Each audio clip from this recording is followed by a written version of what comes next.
Agar hukum bertindak adil dengan tidak memberikan keringanan kepada para tersangka hanya karena masih di bawah umur. Ya, saat ini polisi tidak menahan 3 dari 4 pelaku pembunuhan dan pemerkosaan seorang siswi SMP di sebuah kuburan Cina di TPU Talang Krikil, Palembang, Sumatera Selatan. Lantaran ketiganya ini masih di bawah umur. Kami ajak Anda pemirsa untuk membahas atau berbincang mengenai kasus ini. Sudah bersama kami ada Direktur Kriminal Umum Polda Sumsel dengan Kombes Pol M. Anwar dan Ketua LPAI Kota Palembang dengan Bapak Febrian Heri. Selamat siang Bapak-Bapak. Selamat siang Mas. Kita ke pihak kepolisian terlebih dahulu kepada Pak Anwar. Pak Anwar, saat ini bagaimana proses penanganan terhadap para tersangka, Pak Anwar? Ya, seperti yang sudah diberitakan dan dirilis bahwa terhadap 4 anak yang berkonflik dengan hukum, ya, 1 yang dilakukan penahanan di Polrestabes, kemudian 3 yang dititipkan di LPKS. Di sini LPKS yang ada di Sumatera Selatan ini ada di daerah Indralaya. Nah, saat ini masih berproses semua. Yang pasti dari 3 anak yang berkonflik dengan hukum itu yang dititipkan di LPKS itu tetap prosesnya berjalan. Nah, kemudian nanti mengenai bagaimana putusan itu kewenangan dari persidangan tentunya. Nah, kami untuk melengkapi pemberkasan ya sesuai dengan alat bukti dan fakta yang sudah kami dapatkan, ini tetap di proses hukum sampai dengan tahapan dari sistem peradilan pidana yang merupakan kewenangan dari Polri adalah sampai ke tahap P21 dilanjutkan dengan tahap penyerahan tersangka dan barang bukti. Demikian Mas. Selanjutnya kita akan tanyakan kepada Mas Febrian, mungkin bisa menjelaskan lebih lanjut mengenai anak yang melakukan hukuman ataupun tindakan pidana. Seperti apa hukumannya, Mas Febrian? Baik, jadi kalau untuk anak yang mungkin saat ini merupakan viral, kejadian viral, memang anak itu hampir rata-rata kan di bawah umur dari 14 tahun. Sehingga menurut Undang-Undang Nomor 11 Tahun 2012, memang anak itu harus dikembalikan ke orang tuanya atau memang dititipkan ke LPKS, yang tentunya saat ini sudah benar yang dilakukan oleh pihak kepolisian. 3 anak yang saat ini juga sudah dititipkan ke LPKS yang ada di Ogan Ilir, dan itu merupakan salah satu perintah dari Undang-Undang Nomor 11 untuk anak tersebut. Jangan sampai nanti terkesan di masyarakat bahwa adanya suatu pembenaran dari apa yang menjadi kejadian, tetapi itu merupakan satu proses yang nantinya diharapkan di dalam proses nanti anak tersebut tidak mendapatkan suatu intimidasi, dilindungi oleh negara, dan juga dalam pengawasan dari pihak kepolisian. Selesai dari tersebut, proses dari pengadilan tentunya nanti akan menentukan dan anak tersebut memang akan menjalani proses dari pengadilan tersebut yang akan dititipkan ke rumah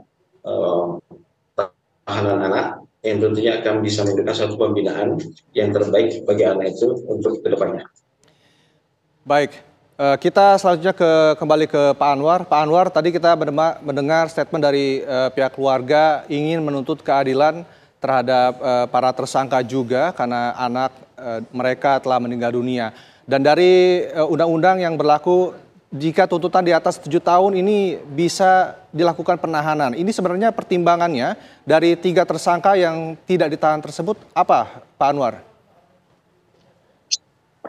Baik, yang pertama tentunya kita melihat Undang-Undang 11 2012 ya tentang sistem peradilan pidana anak.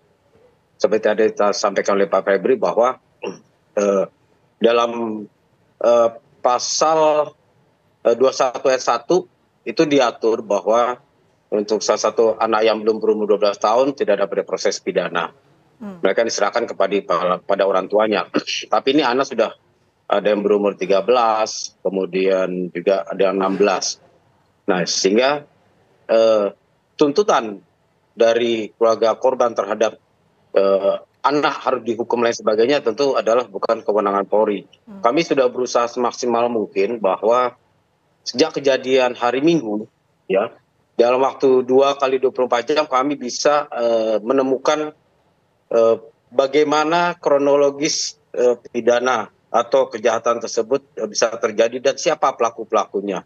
Tentu ini merupakan bukan hal yang mudah, sehingga tim gabungan Polda dan Polrestabes Palembang berusaha semaksimal mungkin siang, pagi, malam kami terus bekerja untuk mendapatkan bisa menguak atau mengungkap peristiwa pidana tersebut.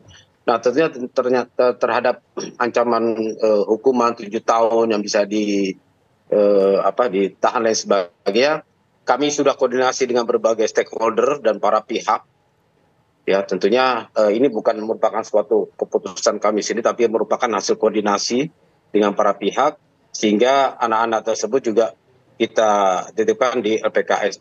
Namun seperti saya tekankan tadi bahwa ini bukan berarti kemudian prosesnya tidak selesai dengan titipkan selesai. Tidak, tetap berproses sampai dengan pemberkasan kita selesai dan kita akan serahkan semua kepada jaksa penuntut umum. Tentunya jaksa yang akan menentukan atau menuntut ancaman hukuman terhadap para pelaku dan dari hakim yang akan menentukan berapa lama sanksi pidana, apa isi sanksi pidana dan lain sebagainya. Demikian, Mas.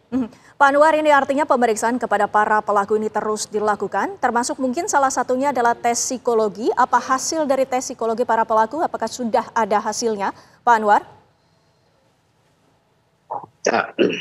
Sementara untuk hasilnya saya belum melihat hasilnya. Nanti kami akan tanyakan. Kebetulan juga untuk penanganan memang dilakukan oleh pihak Polrestabes, di mana kami membackup kegiatan dari awal terjadinya peristiwa pidana sampai dengan pengungkapan. Nah, tentunya dalam proses atau progres penyelesaian perkara, kami juga akan monitor. Saya juga belum mendapatkan informasi mengenai hasil psikolog dari anak tersebut. Namun secara lisan pernah disampaikan oleh Kapolrestabes kepada kami bahwa anak-anak tersebut dalam kondisi yang stabil, dalam artian tidak ada trauma dan lain sebagainya. Tapi secara surat saya belum melihat begitu, Mbak. Baik, selanjutnya kita ke Pak Febrian Heri. Pak Febrian, ini keluarga mengkhawatirkan hal seperti ini akan kembali terulang di masa depan, dan Anda menilai bagaimana seharusnya ini pihak kepolisian juga memperlakukan para tersangka yang juga masih di bawah umur ini, Pak Febrian. Kita memaklumi, terutama dari pihak keluarga, baik keluarga korban maupun keluarga pelaku, untuk anak-anak ini ke depannya. Tetapi yang benar, terutama untuk masalah anak-anak yang menjadi pelaku ini, kalau nanti mengalami atau juga menjalani daripada untuk mereka dititipkan di RPK, di mana di situ memang merupakan suatu tempat pembinaan, dan kami yakin di tempat tersebut nantinya akan bisa merubah perilaku maupun apa yang mungkin selama ini dikhawatirkan dari masyarakat. Dan ini juga merupakan tugas kita bersama, baik orang tua, masyarakat maupun pemerintah, di dalam hal kita menyelamatkan anak Indonesia ke jalan yang memang benar-benar mereka patut sebagai anak. Dan tentunya masa depan mereka juga merupakan tanggung jawab kita ke depan bagaimana mereka nanti. Baik, terima kasih Mas Febrian dari LPAI dan juga Pak Anwar selaku Dirkrimum Polda Sumatera Selatan, waktunya bersama kami di Kabar Siang. Selamat siang Bapak-Bapak.